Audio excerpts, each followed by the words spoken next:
Ah, beleza. Então, amigos, não se fala do conceito de sistemas operacionais sem processos, conceito de processo. Então, a coisa mais importante dentro da ideia de como um sistema operacional funciona é o conceito de processo. Um processo é uma chamada que o processador ele recebe. Ele pode se referir a um programa, pode se referir a parte de um programa. Então, entendam processos como chamadas que são feitas no processador e o sistema operacional ele começa a tratar essas chamadas. Se você der um Ctrl Alt Del, por exemplo, no seu Windows e pedir para ver o gerenciador de tarefas, você vai ver exatamente essa chamada desses conceitos.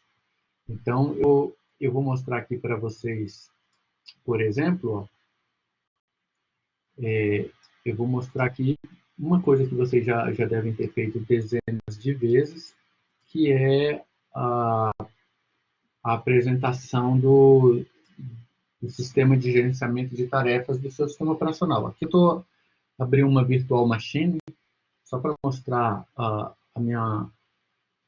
uma seção Windows, que eu estou com ela aberta aqui. Então, quando você pede para ver, por exemplo, o gerenciador de tarefas do seu sistema operacional, você vai ver que a aba mais importante que ele traz aqui é logo justamente essa primeira e o nome dela são os processos. Então, os processos são chamadas realizadas no sistema operacional, tá vendo? Podem ser programas, como é o caso desses aqui, que ele mostra para usuários, ou podem ser fatias dentro de um programa, tá? Então, qualquer chamada dessa que uma aplicação de software faz, a gente tem esse conceito de processos. Aqui também, eu estou abrindo agora o macOS, tá? O High Sierra, eu vou mostrar para vocês a mesma coisa, o mesmo gerenciador de processos. Então, isso daqui equivale ali a essa janelinha que vocês estão vendo, equivale ali no Windows ao gerenciamento de processos, ao Task Manager. Aqui eu tenho, tá vendo, o nome dos processos que estão sendo executados. Observem que a gente tem, blocos de programas, tá vendo, Então cada uma dessas linhas aqui, ela é um pedaço de um processo maior. E aí a menor unidade é esse processo que eu estou selecionando aqui, por exemplo, e eu tenho processos maiores que são a própria aplicação. Olha o exemplo aqui, eu estou utilizando uma virtual machine para rodar o Windows na outra janela que eu mostrei para vocês, e aí com base nisso a gente tem o conceito de a gente tem aqui o conceito de processos. Então, todos os sistemas operacionais, eles entregam esses mecanismos para o usuário do sistema, para que você possa controlar os processos. E uma coisa interessante que a gente tem aqui, tanto aqui quanto lá no Windows, são informações a respeito de cada processo. Olha só que interessante. Aqui a janela que vocês estão vendo, nós temos aqui o uso de processador, o uso de memória, o uso de disco. Aqui eu estou dando um exemplo do sistema operacional Windows 10, tá? Cada um desse processo aqui, ele tem um chamador. Às vezes ele é chamado pelo próprio sistema operacional, às vezes ele é chamado pelo usuário, às vezes ele é chamado por outra aplicação. A mesma coisa acontece aqui, no High Sierra, que é um sistema baseado em Unix. Então, eu tenho o nome do processo, aí eu tenho o uso de processador dele, Eu tenho o uso de threads, que é outra coisa que a gente vai ver na aula de hoje. Só por curiosidade, quem lembra aí o que é uma thread? Quem pode me dizer o que é uma thread? Estou até aqui com a coluna selecionada, ó. Olha só, o kernel do sistema operacional é o que mais consome, o que mais faz uso de threads. Quem lembra e pode me dizer o que é uma thread? Particionar o processo em pequenas partes? Exato. A thread, elas são unidades menores de processamento e quem, quem possibilita isso é a linguagem de programação, tá, gente? Então, se você está desenvolvendo lá em Java, por exemplo, existe uma classe lá no Java chamada threads. Se você está desenvolvendo em PHP, também existe uma classe com um nome semelhante. Se você está desenvolvendo em C, em Pascal, COBOL, a linguagem de programação ela tem que te disponibilizar a possibilidade de você fatiar o processamento em threads. Então, o que é uma thread? Seriam fatias de um programa. Então, quando você recebeu aquele e-mail que eu te mandei hoje, por exemplo, eu disparei aquele e-mail, eu fiz um software que disparou aqueles e-mails. O que eu faço? Eu coloco cada processo daquele dentro de uma thread separada e mando o processador trabalhar essas threads. Então, o que a gente vai ver mais embaixo, falando sobre essas threads, a thread, então, seria o fatiamento de uma aplicação. Ela é fatiada em partes e quem é que gerencia isso? O sistema operacional. Lembram na primeira aula que eu comentei com vocês que o sistema operacional é um software extremamente complexo. O sistema operacional o software mais complexo que existe, justamente porque, dentre outras coisas, ele tem que fazer esse controle aqui que vocês estão vendo, ó, e esse gerenciamento. E aí é papel do sistema operacional controlar isso. Vocês estão vendo aqui no meu uma colunazinha chamada PID. A PID é um pedacinho de um processo. E aí a gente vai ver também isso, como é que funciona. Na aula retrasada, há 2 aulas, eu comentei com vocês a respeito das plataformas CISC e RISC, que a diferença entre elas é que uma fatia o sistema de forma complexa e a outra fatia o sistema de forma reduzida. Então, o que seria, então, os PIDs, né? Esse PID que vocês estão vendo aqui.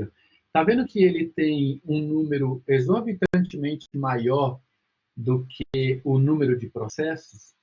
Então, eu tenho um processo fatiado em diversas PIDs. São essas PIDs aqui, ó, que, que a gente se refere quando a gente está falando lá daquelas threads de processamento. Vou mostrar aqui para vocês uma tela, para vocês verem como é que isso funciona. É mais ou menos assim, ó. A gente tem, a gente tem o conceito de processo.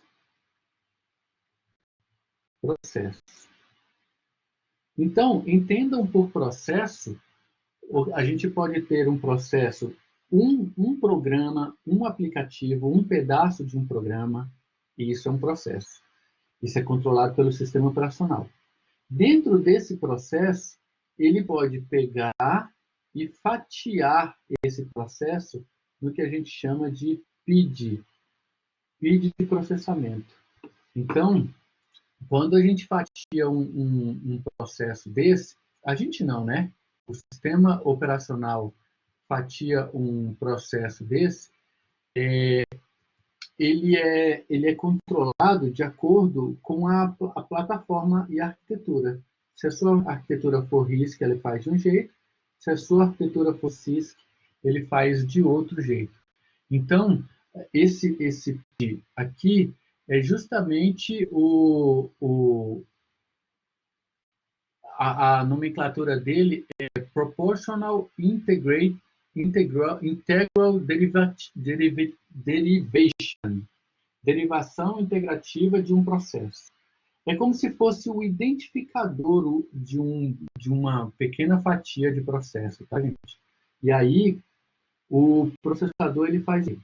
Ele recebe uma tarefa do sistema operacional, e aí o que o sistema operacional? Ele vai pegar esse processo e fatiar em diversas PIDs. Diversas PIDs, ó.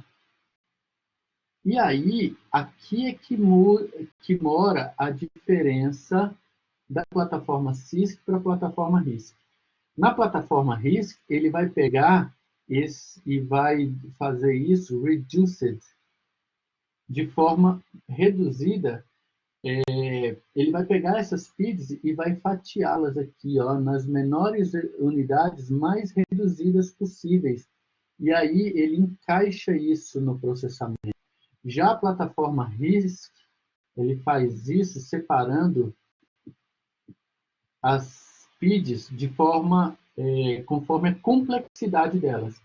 Então, por exemplo, ele pode pegar aqui uma PID maior, esse processo é mais complexo, esse processo é menos complexo, esse processo é mais complexo, esse é menos e esse é mais. Então, qual é a vantagem e a desvantagem de cada uma delas? Na estrutura complexa, que é o meu laptop, que é o laptop de vocês, o nosso computador que a gente tem doméstico, ele vai fatiar isso daqui conforme a arquitetura do processador. Então, por exemplo, eu estou utilizando um processador da Intel, então ele vai dividir isso daqui conforme a arquitetura que esse processador permite. E aí, qual é o problema dele fazer isso? Cada PID dessa, ela tem um tempo. Vou até desenhar um reloginho aqui, ó. Ela tem um tempo específico. Dividindo isso de forma complexa, de acordo com a complexidade dela, às vezes uma PID finaliza, mas o tempo dela ainda está vigente. Então, o processador espera o tempo dela acabar para ele passar para a próxima.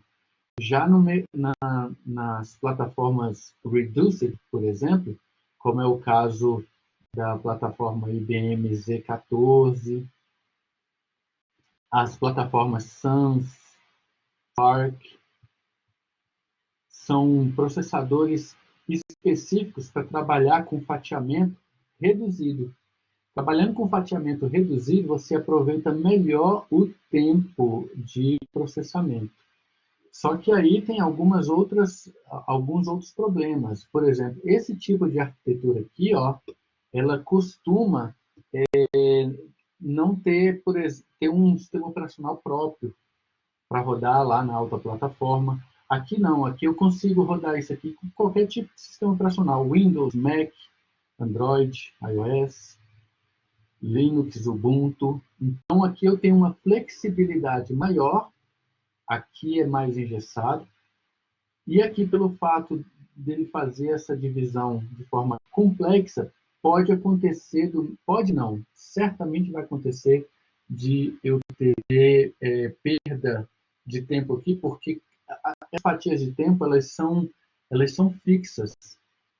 Então, se uma PID ela finaliza, se ela não finalizar nessa fatia de tempo, ela pode consumir a próxima. Mas, se porventura ela finalizar antes, a arquitetura vai esperar o tempo dela acabar para passar para a próxima.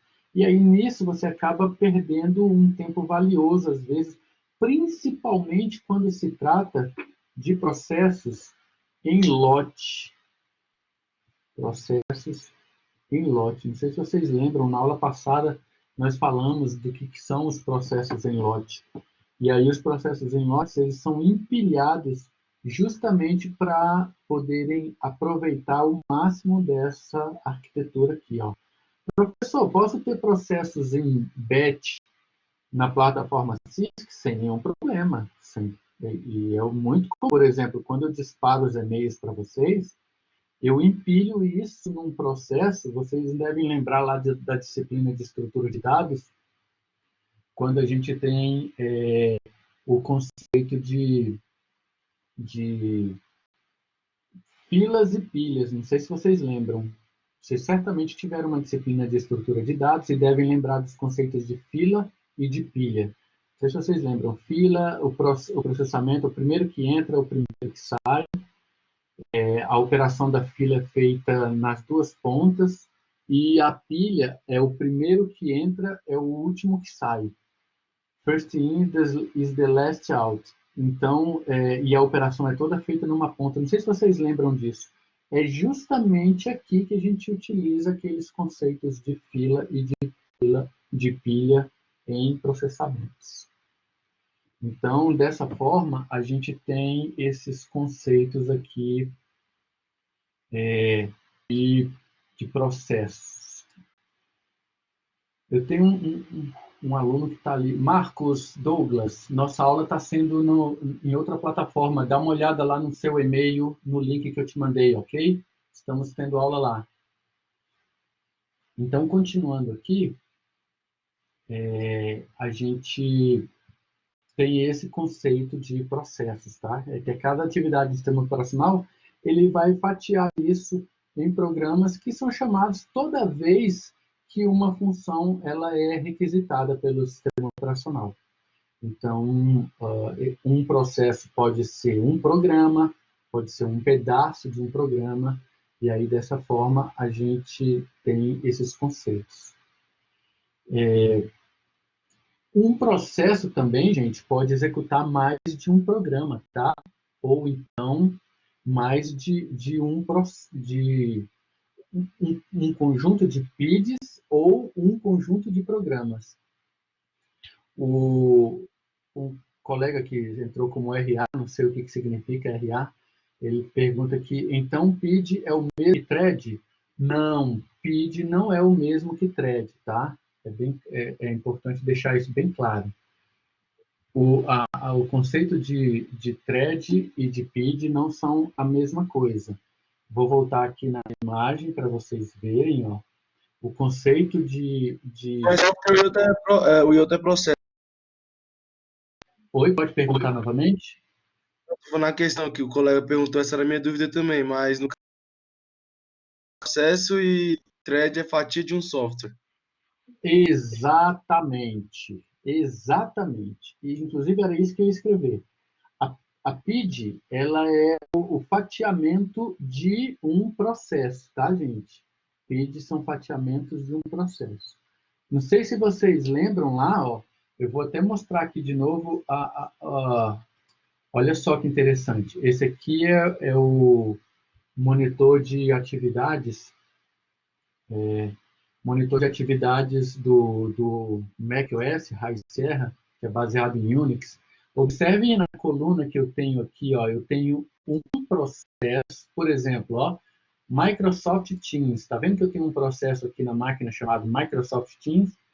E olha só quantas PIDs ele subiu, 1.265 PIDs. Um aviso ao Israel Souto e ao Marcos Douglas, que estão no Teams. Favor olhar o e-mail de vocês que eu mandei agora há pouco com o link da aula, tá?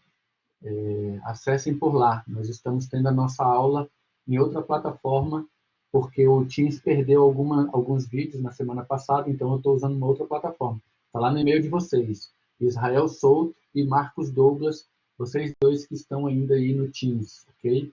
Estamos lá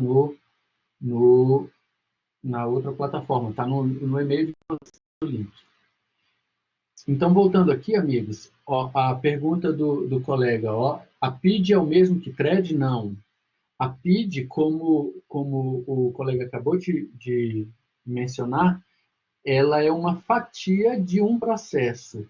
E uma thread é uma fatia de um programa. Uma thread tem tem um ou mais processos e, consequentemente, um ou milhares de PIDs. Então, se a gente for fazer um gráfico, eu poderia fazer um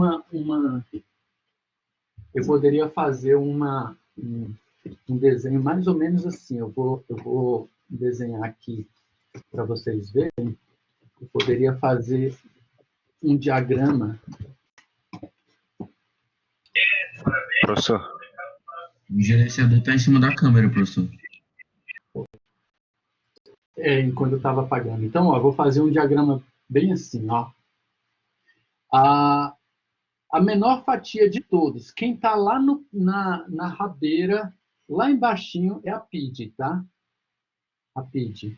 Só relembrando o que significa PID. A PID, ela é o Proportional Integral Derivation, ok?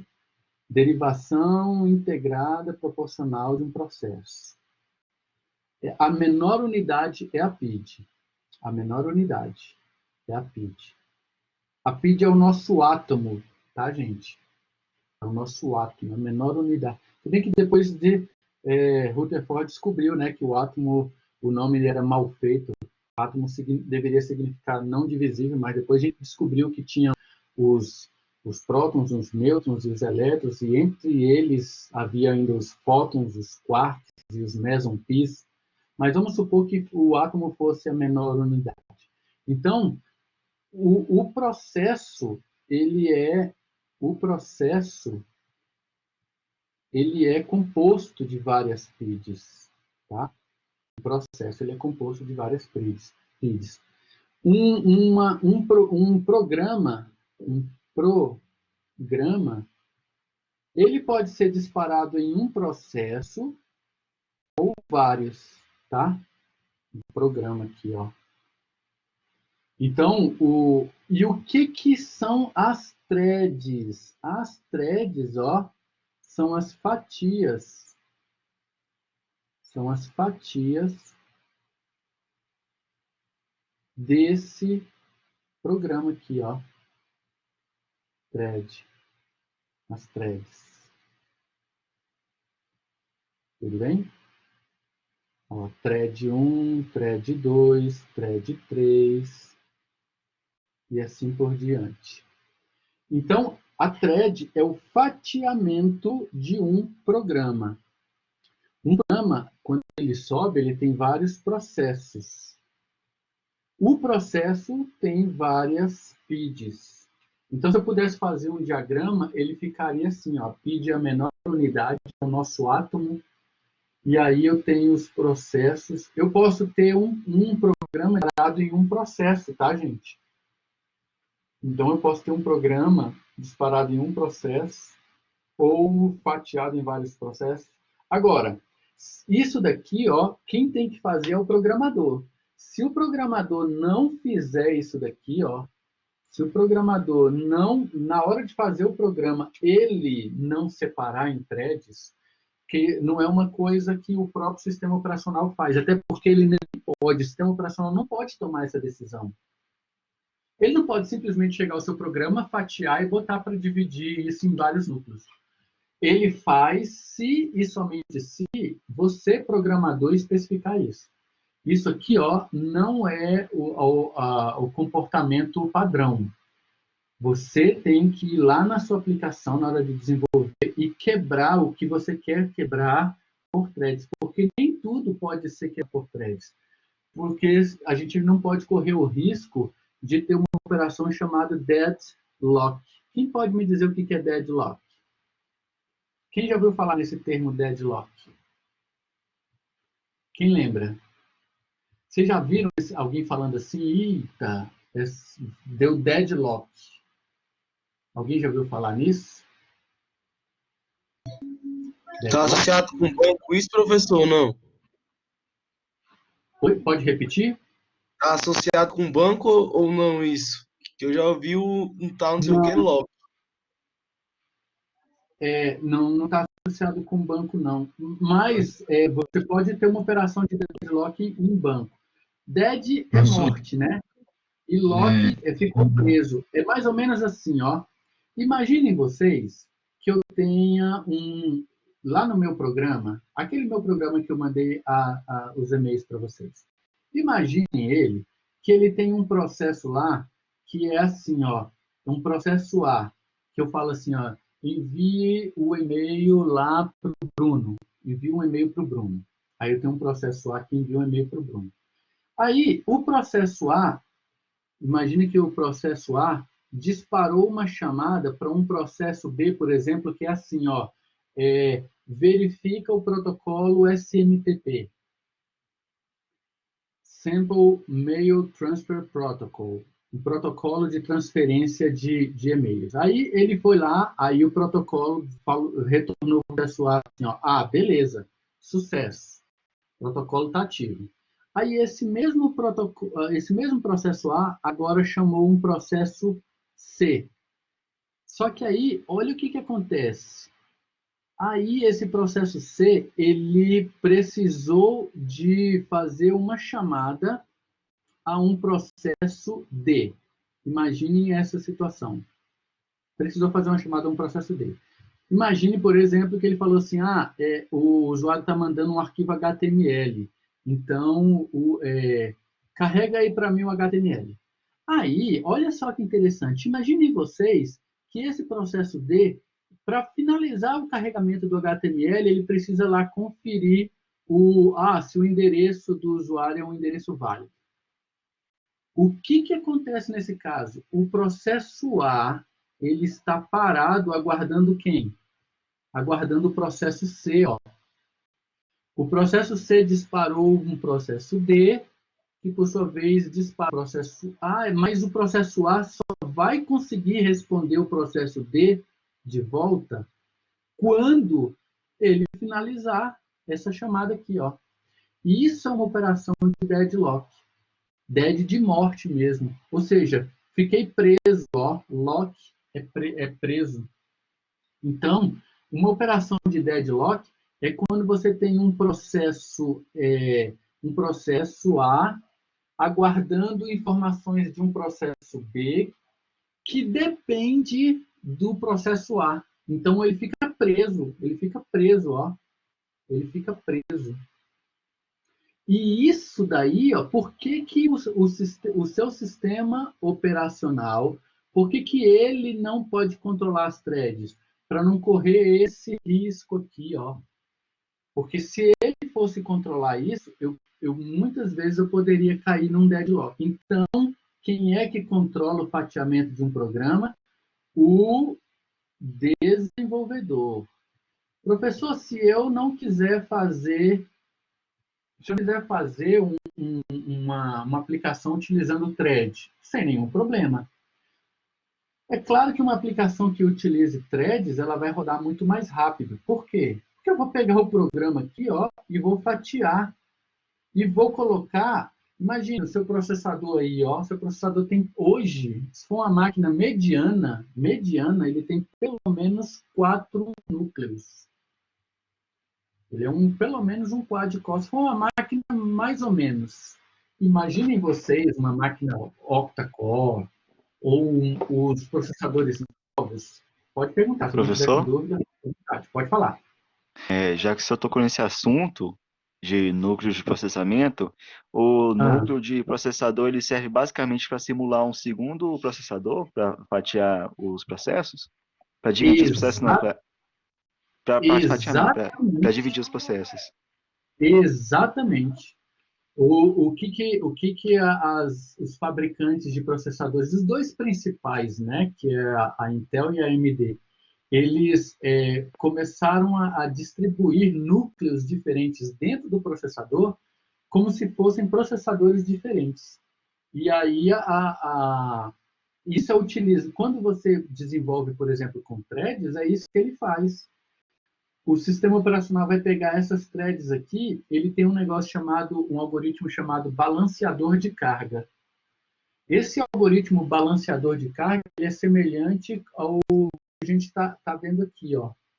Então, ele faz justamente isso, ele divide as cargas aqui dentro dos núcleos do processadores. E aí, o que acontece? Se você divide em threads, se vocês olharem aqui embaixo, ó, eu tenho quantas threads agora estão rodando no meu sistema operacional. Lá no Windows, deixa eu ver se ele mostra os detalhes das threads aqui. Aqui, ó. no Windows, onde é que aparece? Se você abrir o seu gerenciador de tarefas do Windows aí, se alguém tiver curiosidade de poder fazer isso agora, você vai ver quantas threads o seu sistema operacional está gerenciando. No meu caso aqui, ó, ele está gerenciando 1.212 threads em 107 processos diferentes. Eu tenho 107 processos rodando aqui no caso do Windows. Já aqui no Mac High Sierra, eu tenho 366 processos, 1.796 threads, e cada processo tem milhares de PIDs. Olha que legal, ó. Então, entenda a PID como os pedacinhos, os microprocessos que são fatiados um processo. E entenda as threads como fatiamento das aplicações. Pergunta boa. Quem é que faz o fatiamento dos processos em PIDs? O sistema operacional.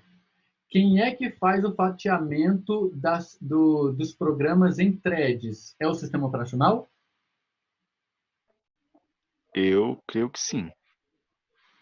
Não, lembra que eu acabei de falar? Quem é que faz as threads? É a responsabilidade de quem? Até descrevi aqui, ó, do desenvolvedor, do programador. Se você lá no seu programa, se você lá no seu programa, imagine que você é um desenvolvedor Java, tá? Se você lá no seu programa não pegar uma classe do Java lá, chamada threads, botar ela dentro do seu código, pegar e especificar o que vai ser rodado. Você que tem que abrir as threads. Você abre a thread, você diz o que vai ser processado nela, você fecha a thread, você manda o momento de processar. Quem faz isso é o desenvolvedor. Se você fizer isso, você vai estar pegando o seu programa aqui, ó, imagina, que é o aplicativo que vocês desenvolveram para mim. Imagine que o professor Wilson pediu para você fazer um aplicativo lá, ó, desenvolva um programa para fazer um CRUD de clientes. Aí você fez, me entregou. Se você lá dentro utilizou no Java ou PHP ou qualquer outra linguagem, se você não quebrou em threads, sabe o que o sistema operacional vai fazer? Ele vai pegar o seu programa e vai colocar lá no núcleo do processador e vai trabalhar ele como um bloco inteiro, ó, um bloco inteiro. Ah, professor, mas dentro do meu programa ele tem uma série de fatias de processamento que, se porventura eu não direcionei isso nas threads, o sistema operacional vai comandar isso num bloco inteiro. Então, um bom programador, viu, gente? Ele sempre que ele pode, porque nem sempre é possível, tá? Nem sempre é possível eu quebrar o meu programa em threads. Há situações em que eu não posso correr o risco de cair num processo de deadlock. Eu vou dar um exemplo para vocês. Vou dar um exemplo. Imaginem vocês, agora eu vou até botar aqui o meu rosto. Imaginem vocês que eu tenho um processo que é assim, ó, compensação bancária. Ele entra, pega o cliente, está ativo? Tá. Aí depois, quais foram os débitos, os créditos na conta do cliente? Aí ele vai lá, teve pagamento hoje, teve esse depósito e houve também essa transferência. Aí ele pega isso. Depois que ele faz todos os créditos, qual é a próxima etapa? Compensação bancária, ela faz todos os débitos. Ele tem pensão alimentícia para pagar? Ele vai lá e verifica. Tem não. Ele tem algum cheque especial? Tem não. Ele tem alguma conta de débito em conta? Tem. Ele tem um telefone fixo e um celular. Aí ele vem e debita. Depois que ele faz todos os débitos, aí ele gera um arquivo para fazer os pagamentos do que precisa ser feito, o que estava agendado. Observe que eu tenho uma rotina.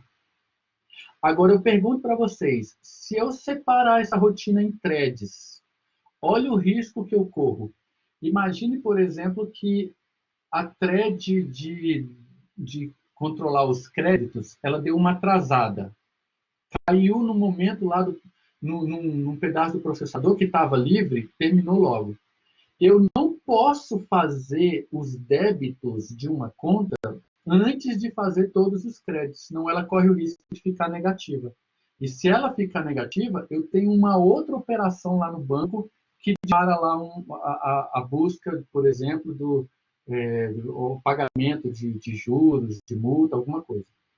Então, algumas operações elas não podem ser divididas em thread. Por quê? Porque quando eu divido, fatio o meu programa em threads, pode ser que uma termine mais rápida e eu não posso correr o risco de ter justamente isso daqui, ó, que é o deadlock. Então, eu vou, voltando aqui para a minha tela, ó, quando eu corro o risco aqui, ó, de ter um deadlock numa operação como essa aqui, por exemplo, ó, então eu não posso fatiar o meu programa em threads. Imagina o exemplo que eu acabei de dar para vocês da compensação bancária. Ah, professor, mas dentro da compensação bancária, dentro da operação de débito, lembra que na operação de débito ele faz várias coisas? Nesse momento, o programador poderia fatiar em threads. Então, olha que legal. Ele pode fatiar em threads determinadas funcionalidades do programa dele. Aquelas em que as regras de negócio não vão fazer com que eu corra o risco de ter uma thread passando na frente da outra. E aí, de repente, ocasionar isso que a gente viu aqui, ó, o deadlock. Eu tenho um processo de... Existe um limite de thread? Não entendi. Existe um limite de thread que um programa pode ter? Não, não existe. Essa é uma pergunta muito bem-vinda, viu? Muito boa. Não existe um limite de threads, não existe um limite de PIDs, não existe. É claro que a execução da sua aplicação vai estar associada à quantidade de memória que você tem na máquina, né? Então, imagine, por exemplo, que a gente chega agora no Python e faça um programa que declare 1 bilhão de variáveis do tipo vetor com 1 milhão de posições. Vai estourar a memória. Então, de repente, existe uma limitação eu não posso fazer um programa que consuma mais memória RAM do que a máquina disponibiliza, mas a quantidade de threads ela é infinita. E o processador consegue tratar isso tranquilamente. Na verdade, ele consegue tratar até com sobra, tá, gente? Ele consegue tratar até com sobra. Então, eu posso dividir o meu programa em threads, o meu programa inteiro, ou determinadas funções em threads. Pode falar. Quando o senhor fala que no exemplo do sistema bancário tem o perigo de uma operação, caso for dividida em threads, ser executada antes de outra, é porque não tem um esquema de prioridade as threads, o processador só vai fazendo aqui chegar primeiro nele para ser processada? Exatamente. O que acontece? O processador ele vai receber a requisição. Ele recebe a requisição assim, ó, eu tenho que processar essas threads. Você não passa para ele assim, ó, essa só pode ser feita depois dessa. Até porque, imagina, a gente tem... Vou voltar aqui, imagina um processo que tem mais de 1000 threads. Quer ver? Nesse exemplo que eu passei aqui para vocês, ó, vou pegar aqui um processo. Olha aqui, ó, por exemplo, o Google Chrome. Oi, pode falar. Não, pode continuar. Imagina, olha esse meu processo aqui do Google Chrome. Ó. Eu estou com o Google Chrome aberto. Olha aqui quantas PIDs ele abriu. Tá vendo? Ele abriu 29 threads e 1147 PIDs. Agora eu vou ordenar aqui por... olha esse processo do Teams aqui. Ó. O Teams... uma thread acabou de ser executada, estava 46, agora está 45. Vocês conseguem ver? Minha tela fica muito pequenininho, né? Tá muito pequeno, né? Mas, ó, pronto, agora o Teams disparou agora É só outro dar zoom. thread, ó. Oi? Não, porque você falou que tá pequeno, mas para resolver esse problema é só dar zoom, no caso. Eu, pelo menos, faço isso. Não, mas é porque eu estou numa janelinha aqui do Mac, ó. Essa janelinha aqui eu não consigo dar zoom nela, entende? A não ser que eu Não, copie. não, mas é isso mesmo. É a gente, alunos, que dá zoom. Eu mesmo, toda hora quando o senhor vai Ah, acessar essa entendi. janelinha, eu dou zoom na minha tela. Ah, ótimo. Boa dica, boa dica. É só Excelente, clicar obrigado. nesse ícone aqui, que é tipo uma lupinha no canto esquerdo, para quem tiver no computador, aí tem as opções de dar zoom, de diminuir zoom. Show de bola. Show de bola. Muito. Tem uma lupa, eu vou até mostrar aqui na minha tela, acho que vocês estão vendo aqui, ó. Tem essa lupinha aqui, ó. Show View Controls. Aí você pode maximizar a tela do professor. Isso, essa mesmo. Obrigado, Rafael. Muito De bem. nada. E aí, ó, por favor, se vocês puderem dar um zoom aqui, ó, o Teams, por exemplo, estou usando o Teams aqui na máquina. Olha que interessante. O Teams é pesado, gente. O Teams é uma bomba. Observa quanto que ele está usando de CPU aqui, ó. O Teams está usando quase a minha CPU toda. E olha que eu estou até com ele fechado ali. Chegaram 2 alunos lá, vou até falar.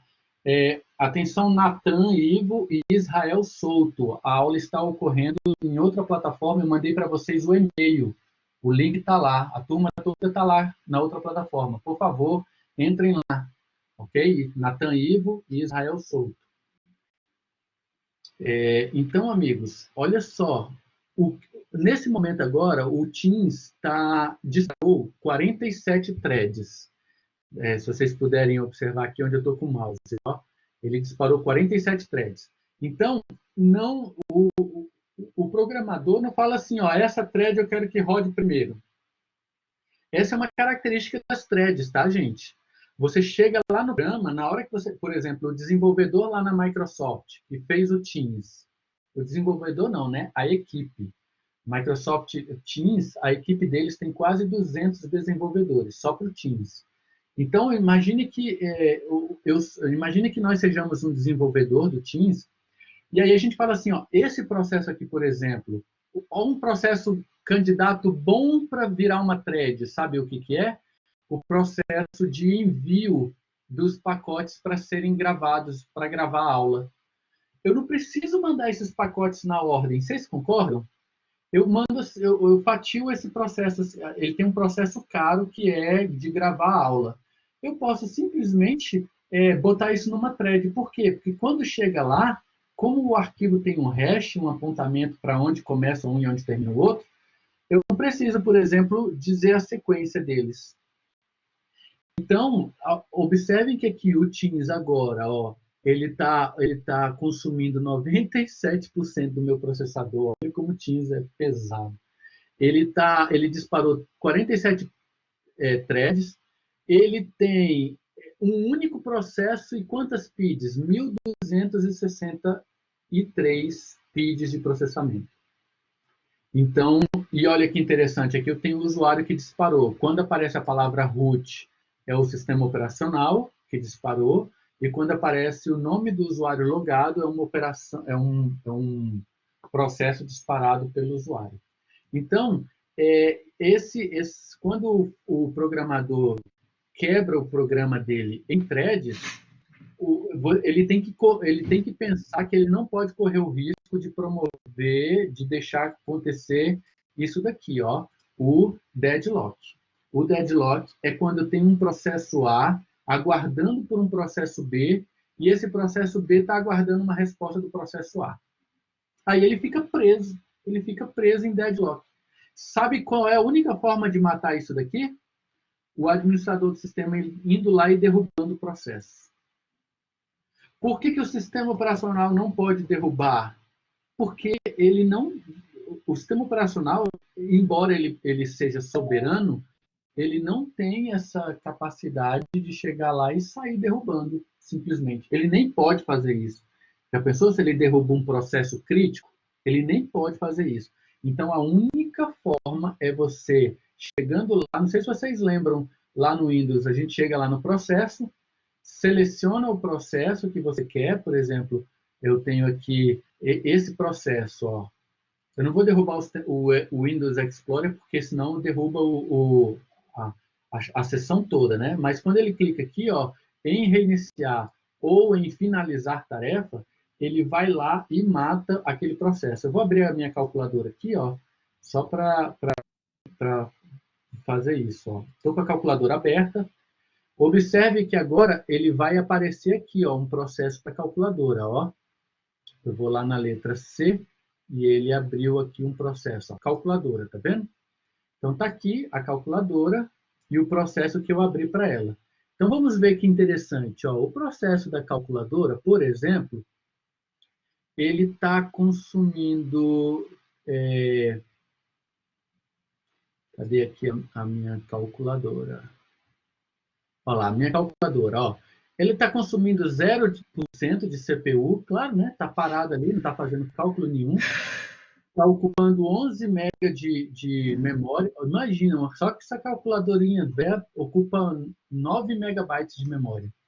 E aí eu vou chegar aqui e vou finalizar o processo. Ó. A única forma de você derrubar um processo é assim, ó. Finaliza o processo, ele vai lá, ó, caiu fora, tá vendo? Qual é o problema de você finalizar um processo? É que a memória não é desalocada. Isso é grave, viu, gente? A memória não é desalocada. O que estava na memória não foi gravado. Imagine que você está no meio de um cadastro, por exemplo, não é gravado. A memória não é liberada e o processo simplesmente é retirado do processador. Quando sua aplicação é feita, por exemplo, com tecnologia Java, o Java tem um negócio interessante chamado Garbage Collector, que é um analisador que ele fica verificando. Se porventura ele não tiver nenhum processo que está sendo utilizado, a própria JVM vai lá e mata esse processo. Então, isso é uma coisa interessante da tecnologia Java, por exemplo, que não existe no Python, não existe no Pascal, não existe no C. No C, quando você declara uma variável lá e cria um ponteiro para ela, você tem que dar um free na memória, tem que liberar. O Java não. Se você quiser, você pode deixar lá. A JVM tem um processo que fica verificando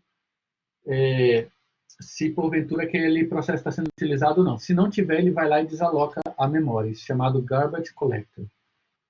Esse gráfico aqui, ó, vocês devem tê-lo visto já na disciplina de organização e arquitetura de computadores. O que esse gráfico mostra? Esse gráfico mostra o tempo de latência entre o que a gente tem entre o registrador e as memórias cache, que também estão dentro do processador, só que elas já estão fora do registrador. E o tempo que eu tenho de acesso na memória RAM e o tempo que eu tenho de acesso em disco. Então, eu quero que vocês observem, por exemplo, essa primeira camada aqui. Ó. Quando a gente está dentro do registrador, a gente está dentro de um negócio chamado unidade lógica e aritmética de processamento. Então, isso aqui a gente está dentro do... Por isso que a latência dele é 0. Quem pode me dizer o que significa essa palavra, latência?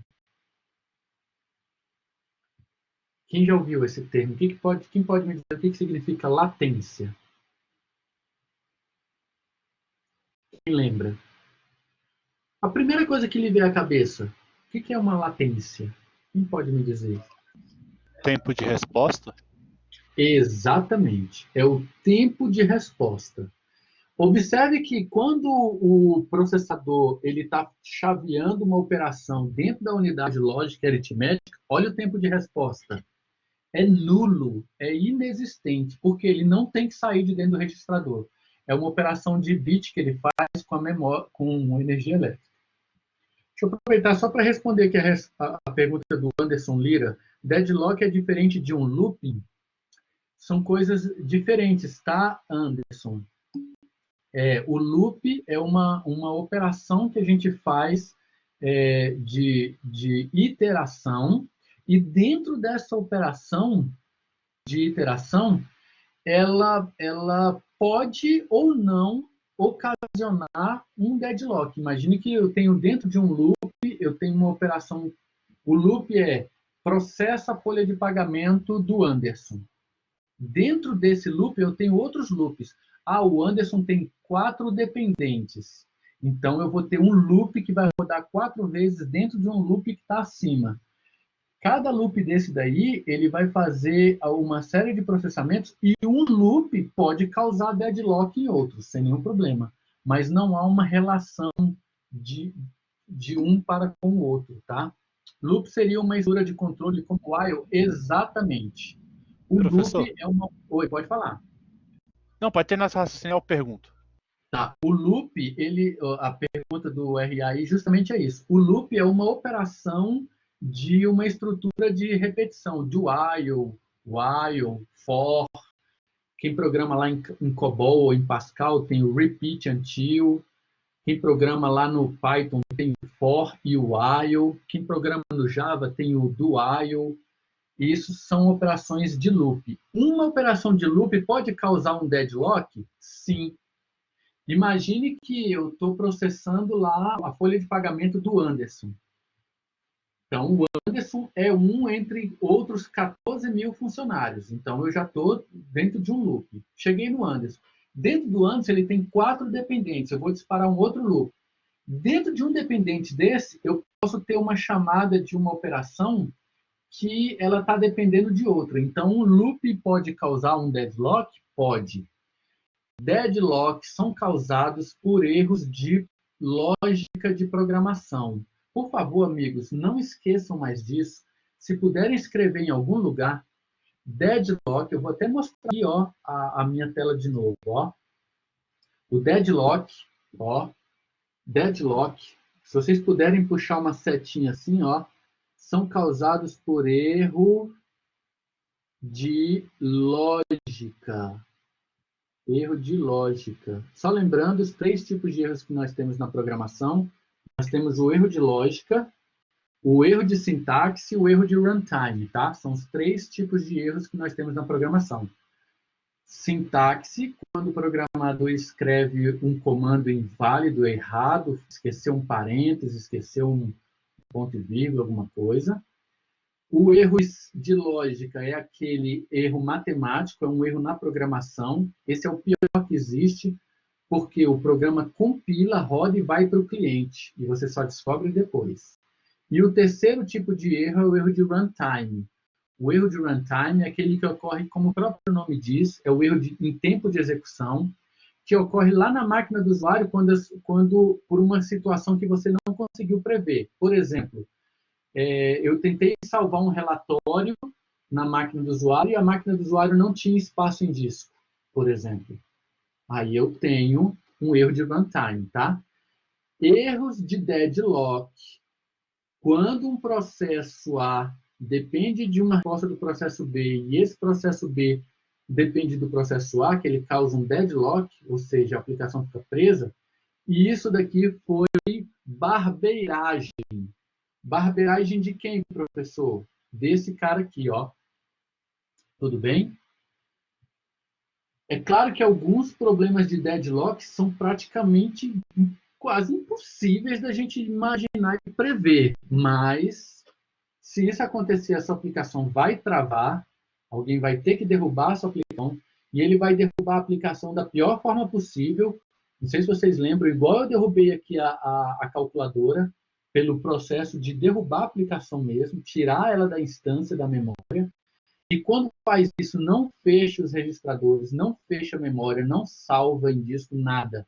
Ele simplesmente aborta. Então, e aí o programador depois vai ter que descobrir qual foi a operação, qual foi o erro de lógica ocasionado por um problema no desenvolvimento do software que gerou uma operação de deadlock. Que o sistema operacional dividir. Às vezes, o seu sistema operacional ele pode quebrar um programa em mais de um processo. Ele pode fazer isso. Então, se você tem, por exemplo, nesse caso aqui, ó, deixa eu ver se eu tenho algum exemplo. Eu vou até ver no meu aqui se eu tenho algum exemplo de um programa que foi fatiado em mais de um processo. Quer ver? Aqui, ó, pronto. Olha aqui que legal, ó. Se você puder ver aqui, eu tenho o Google Chrome Render. Observe que eu tenho a mesma aplicação, olha que legal, e ele foi quebrado em 4, 5, 6, 7, 8, vários processos diferentes, tá vendo? Quem é que faz isso? O sistema operacional. Ele tem essa capacidade de fazer isso, ele pode fazer isso, só que ele tem que garantir que esses dados não vão se perder, que um processo não vai passar na frente de outro. Olha que interessante. Se você observar, eu tenho aqui, ó, pro Google Chrome, eu tenho 1, 2, 3, 4, 5, 6, 7. Mas somente um deles está consumindo recurso de CPU. Tá vendo que interessante? Olha só que legal. Alisson, é porque eu não estou conseguindo achar aqui na tela. Você consegue ver essa minha janelinha aqui, ó? Active Monitor. Consegue ver? Consigo. Peraí, deixa eu dar um zoom aqui. É Tá isso vendo que o o Google meu... Chrome Helper? tá vendo que o meu sistema operacional, eu estou usando o High Sierra, tá? Eu estou usando o High Sierra 13 da macOS. Esse aqui, ó. Observa que, olha que interessante que ele fez. Ele pegou o Google Chrome, que eu estou com a janela do Google Chrome aberta aqui, ele fez 1, 2, 3, 4, 5, 6, 7, 8, 9, 10 processos. Mas observe que somente alguns deles estão consumindo CPU. Olha que interessante. Esses aqui de baixo, por exemplo, não estão consumindo CPU. Então, o que eu acho que o High Sierra está fazendo nesse momento? Ele separou, ele criou um programa em processos diferentes para um próprio controle dele mesmo. Ou para otimizar a memória, talvez, ou para otimizar o processamento, pode ser que ele fez isso. Então, quem é que divide o seu programa em processos? O sistema operacional. Quem é que divide o seu programa em threads? O programador. É ele quem faz isso. E quem então, os próprios processos são fatiamentos que o sistema operacional faz? Exatamente. Esses por conta própria, aqui, né? Ó, exatamente, por conta própria. Você viu que ele acabou de... Olha que interessante. Ele acabou de abrir um novo processo para o Chrome. Olha aqui, ó. Acabou de ser aberto, a gente estava falando. Olha que legal. Então, o processo operacional, ele vai controlando isso. Ó, fechou um aqui em cima, tá vendo? Pode ser que ele faça isso por questões de performance. Olha só que legal. Aqui ele botou essa fatia aqui, ó, ele botou para processar na minha GPU. Você já sabe a diferença de GPU e CPU, né? Se alguém não souber, pode perguntar, tá? Ó, que legal. Esse processo aqui, ó, sabem, né? Tranquilo? Se não lembrarem, pode perguntar. Olha que legal. O senhor pode explicar então, professor, por favor? Posso, sem problema. Porque eu não sei. Sem problema. Qual a diferença de CPU para GPU? A CPU é dentro do nosso processador. O C é de Central. A GPU é dentro da sua placa gráfica. O G é de Graphical Processor Unit. Por que o sistema operacional faz isso? Que louco que é isso, gente? Eu fico encantado com esse negócio. Lembra que eu falei para vocês na aula passada que isso daqui o processo de desenhar a tela é caro? Porque ele tem 1080 pixels de largura por 920 pixels de altura. E esse processo de desenhar a tela aqui é extremamente caro, ó. E aí, o que eles fazem? Eles dividem a sua placa gráfica, a placa que desenha, a sua placa de vídeo que desenha a tela que você está vendo agora, tanto no seu celular, quanto no seu desktop, quanto no seu laptop, ela tem um processador próprio. Esse processador chama-se GPU, Graphic Processor Unit. Olha que legal aqui, ó. o Google, o sistema operacional, ele botou um pedaço do Google Chrome para ser processado onde? Na minha GPU. E o outro resto, ele botou para processar dentro do meu processador. Olha que legal. Provavelmente, tá vendo que essa fatia de processo do Chrome aqui está consumindo 21% de processamento, 25% agora, 22%. Só que está processando onde? Na minha placa gráfica. Que legal. Porque provavelmente o que o sistema operacional faz aqui? Ele reparou que eu estou naquela parada, não estou jogando um game, não estou assistindo um filme, não estou exigindo recursos de vídeo que precisem ficar trocando a tela o tempo todo. Aí o que ele faz? A GPU tá de bobeira lá, eu vou botar uma fatia do Chrome para processar a dela. Então, quem é que faz isso? É o sistema operacional. Não é louco isso, galera? Eu fico pirado demais com isso. E aí, quando eu falo para vocês assim, que provavelmente ele está fazendo isso por questões de performance, por quê? Porque isso não é divulgado, isso não é aberto. Por exemplo, a Apple, ela não entrega esses detalhes como que ela faz essa distribuição dentro do sistema operacional. Até porque cada versão do sistema operacional isso muda, ou para conseguir mais performance, ou para conseguir um desempenho melhor. Então, por exemplo, a Microsoft mantém essas instruções fechadas. O próprio Linux, isso é fechado. O kernel do Linux, ele não é aberto. O Linux é um sistema operacional de fonte aberta. Qualquer pessoa pode baixar e melhorar e distribuir, fazer do jeito que quiser, mas o kernel, o núcleo do sistema operacional é fechado. Ele é mantido somente pelo fabricante, no caso o Linus Torvalds. O núcleo, o core do sistema operacional, ele é fechado. O Matheus está perguntando, professor, sobre a função do Chrome de restaurar as páginas quando ele é encerrado indevidamente. Isso aí seria justamente pelo fato da memória não ter desalocado o espaço que o Chrome estava ocupando. Então, é mais fácil para o navegador apertar o que foi. Exatamente. Exatamente. O seu palpite está correto. O Chrome faz de uma outra forma, né? Ele mantém um arquivo de cookie gravado na sua máquina, que quando você entra lá no Chrome e fecha, não só o Chrome, tá, gente? Eu vou abrir, por exemplo, aqui o meu Mozilla Firefox. Estou abrindo o Mozilla Firefox. Então, se eu chego aqui no meu Mozilla Firefox, ele abriu no outro monitor. Então, está aqui o meu Mozilla Firefox.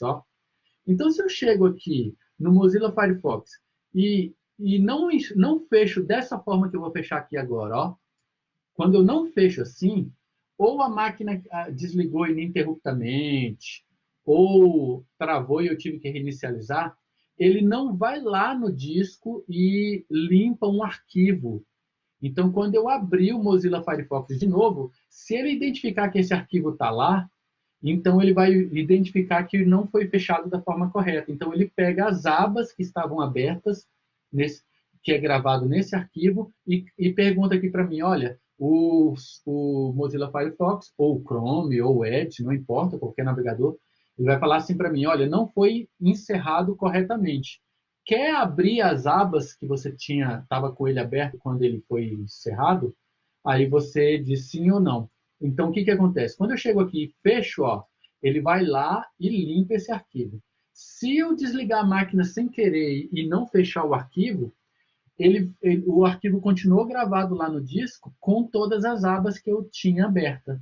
Por isso que quando ele abre o Mozilla Firefox ou o Google Chrome ou qualquer navegador, ele primeiro procura por esse arquivo. Se ele encontrar o arquivo lá, significa o quê? Opa, a máquina travou, o usuário fechou sem ser da forma correta. Aí ele vai lá, lê as abas que estavam abertas e me pergunta se quer carregar de novo. Pode falar. Sobre os deadlocks, seria exemplo de deadlock, por exemplo, numa situação assim, eu estou utilizando um programa e eu tenho tanto CPU quanto memória para executar ele, e aí do nada ele aparece e não está respondendo. Isso é um exemplo de deadlock? Ah, não, não, não, não. Quando ele dá uma mensagem de que ele não está respondendo, é, o- alguma operação dentro dele, dentro do programa, ele se perdeu no apontamento de memória. Isso é muito comum, ah, principalmente com aplicações que utilizam muitas threads, ou principalmente com aplicações que utilizam mais memória do que a máquina está disponível, ou quando ele tenta utilizar uma banda de comunicação que não está disponível. Então, são essas três situações que podem causar. Por exemplo, se você abrir o seu gerenciador de tarefas do Windows, por exemplo, você vai observar aqui, ó, dentro da guia desempenho, que ele tem um momento que ele diz quanto que de paginação de memória ele está utilizando. Ó. Então, o que, que acontece? Se a sua máquina, por exemplo, ela está consumindo mais memória do que ela tem disponível, ela vai fazer uma operação chamada swap de disco. Ele passa a usar um pedaço do seu disco para fazer de memória. E isso pode fazer com que um programa pare de responder. Então, dificilmente um programa vai parar de responder por deadlock, porque o sistema operacional não vai saber que está em deadlock.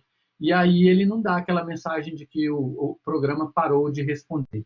Então, um programa parou de responder, você pode receber essa informação basicamente por três situações. Uma, recursos de memória estourou na máquina. Dois, recurso de banda. Às vezes a sua aplicação está usando um recurso de banda de comunicação que não está disponível. Ou, três, o próprio sistema operacional se perdeu no processo, que isso pode acontecer também, geralmente com aplicações que utilizam muitas threads. Então, isso pode acontecer. Mas por deadlock, não. Deadlock ele vai ficar paradão mesmo e ninguém nunca mais vai saber o que aconteceu. Você tinha falado que quando você finaliza uma tarefa, você deixa a memória da tarefa ainda alocada, né? O sistema operacional não desaloca. Aí, para ter a liberação dessa memória só com a reinicialização da máquina, né? Exatamente. Mas o que é muito não grave, né? O que é muito grave. Imagina, por exemplo, um servidor. Imagina um servidor do banco. Imagina um servidor lá do Serpro. Imagina um servidor da Google. Imagina um servidor lá do Banco do Brasil. Eu não posso reinicializar essa máquina. Então, ela vai ficar, aqueles processos vão ficar lá pendurados, consumindo, até que um dia aconteça uma coisa bem drástica e eu tire a máquina do ar e reinicialize. Então, esse é muito grave, porque só tem um jeito de você liberar isso daí, reinicializando a máquina. Porque o sistema operacional ele não pode entrar lá e matar isso.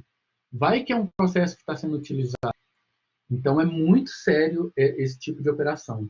Então, por exemplo, na minha máquina sua, é tranquilo, basta dar um boot. Mas eu não posso fazer isso, por exemplo. Imagina um servidor do Teams agora. Imagina alguém dar um boot lá no servidor do Teams nos Estados Unidos agora. Quanto de gente no mundo inteiro tendo aula pendurado nele? Pode perguntar. Não era isso, eu estou concordando com o que você falou. Ah, beleza.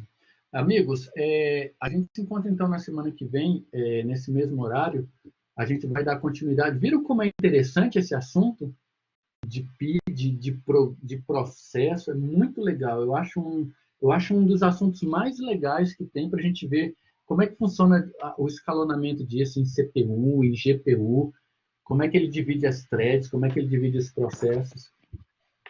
E assim, na aula que vem, a gente finaliza esse conteúdo, combinado?